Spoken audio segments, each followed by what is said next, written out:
ನಮ್ಮ ಚಿಂತಾಮಣಿ ನ್ಯೂಸ್ ಕನ್ನಡಕ್ಕೆ ಸ್ವಾಗತ.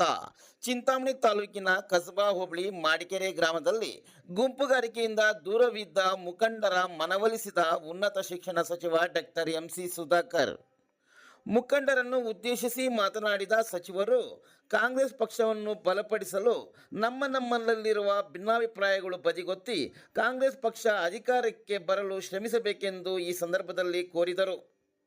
ಕಾಂಗ್ರೆಸ್ ಪಕ್ಷವನ್ನು ಬಲಗೊಳಿಸುವಂಥದ್ದಕ್ಕೆ ಏನು ನಮ್ಮಲ್ಲೇ ಇದ್ದಂಥ ಸಣ್ಣ ಪುಟ್ಟ ಭಿನ್ನಾಭಿಪ್ರಾಯಗಳನ್ನು ಪಕ್ಕಕ್ಕಿಟ್ಟು ಇವತ್ತು ಮಾಡಿಕೇರಿ ಗ್ರಾಮದಲ್ಲಿ ಇವತ್ತು ಒಂದು ದೊಡ್ಡ ಒಗ್ಗಟ್ಟಿನ ಒಂದು ಗುಂಪಾಗ್ತಾ ಇದೆ. ಇವತ್ತು ಇವರೆಲ್ಲರೂ ಸೇರಿದ್ರೆ ಬಹುಶಃ ಒಳ್ಳೆ ಮೆಜಾರಿಟಿ ನಮಗೆ ಇಲ್ಲಿ ಕಾಂಗ್ರೆಸ್ ಪಕ್ಷಕ್ಕೆ ಬರುವಂಥದ್ದು ಇವತ್ತು ನಿಶ್ಚಿತ ಅಂತಕ್ಕಂಥ ಮಾತನ್ನು ಹೇಳ್ತಾ ಇದ್ದೀನಿ.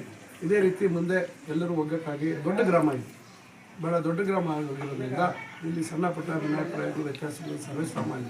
ಆದರೂ ಕೂಡ ಅವನ್ನೆಲ್ಲ ಇವತ್ತು ಬದಿಗೊತ್ತಿ ಒಟ್ಟಾಗಿ ಇವತ್ತು ಕಾಂಗ್ರೆಸ್ ಪಕ್ಷದ ಗೆಲುವಿಗೆ ನಾವೆಲ್ಲರೂ ಸಹಕರಿಸಬೇಕು. ಮುಂದೆ ಕಾಂಗ್ರೆಸ್ ಪಕ್ಷವನ್ನು ಈ ತಾಲೂಕಿನಲ್ಲಿ, ಕ್ಷೇತ್ರದಲ್ಲಿ, ಜಿಲ್ಲೆಯಲ್ಲಿ ನಾವು ಇನ್ನೂ ಬಲಿಷ್ಠವಾಗಿ ಕಟ್ಟುವಂಥದ್ದಕ್ಕೆ ಈ ರೀತಿ ಎಲ್ಲ ಕೆಲವು ಬದಲಾವಣೆಗಳು, ಧ್ರುವೀಕರಣಗಳು ಇವೆಲ್ಲ ಆಗ್ತಾ ಇರ್ತವೆ. ಇವನ್ನೆಲ್ಲ ನಾವು ಮುಂದುವರಿಸ್ಕೊಂಡು ಹೋಗ್ತಾ ಮೊನ್ನೆ ಕೂಡ ಕೆಲವು ಬದಲಾವಣೆಗಳು ಆಗಿದ್ದಾವೆ.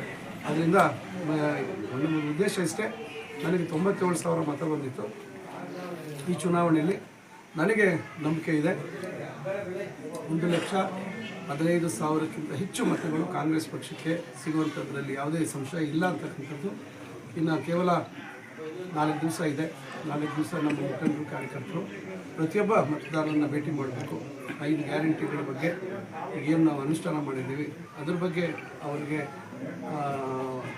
ವಿಚಾರವನ್ನು ಮುಟ್ತಕ್ಕಂಥದ್ದು, ನಾವೇನು ಮಾತು ಕೊಟ್ಟಿದ್ವಿ, ನಡ್ಕೊಂಡಿದ್ದೀವಿ ಅಂತಕ್ಕಂಥದ್ದು. ಜೊತೆಗೆ ಅದೇ ರೀತಿ ಇವತ್ತು ಅಖಿಲ ಭಾರತ ಕಾಂಗ್ರೆಸ್ ಪಕ್ಷ ಇವತ್ತು ಏನು ಪ್ರಣಾಳಿಕೆಯನ್ನು ಘೋಷಣೆ ಮಾಡಿದೆ, ರೈತರಿಗೆ, ಯುವಕರಿಗೆ, ಮಹಿಳೆಯರಿಗೆ, ಸಮಾಜಕ್ಕೆ ಒಂದು ಒಳ್ಳೆಯ ಸಂದೇಶವನ್ನು ಸಾರ್ತಕ್ಕಂಥದ್ದು.